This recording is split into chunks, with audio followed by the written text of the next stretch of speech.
Wate malam 17 ni bulan Ramadan, neputrang Quran kena udaya, ni Muhammad kena nekebah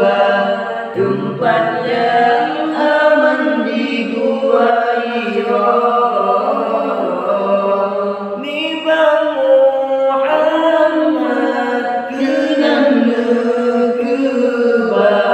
Tempat yang aman di gua Hira,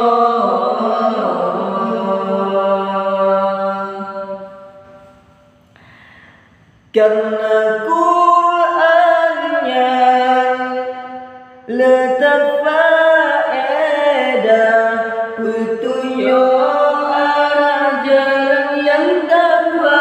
kepada manusia, bahwa tanda Allah yang pejir langit bumi dalam Quran nyatakan nyata, bahwa tanda Allah yang pejir laut darat dan sigong nyatakan nyata. Wate malam 17 ni bulan Ramadan, neputrang Quran kena udonya, ni Muhammad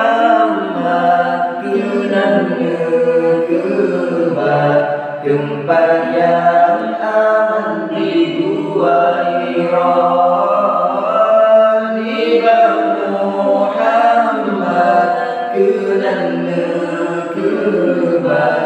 Tempat yang aman di gua Hira,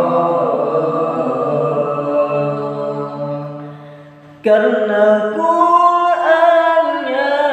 letak faedah petunjuk arah jalan yang takwa kepada manusia, bahwa tanda Allah yang pejir langit bumi dalam Quran nyatakan nyata,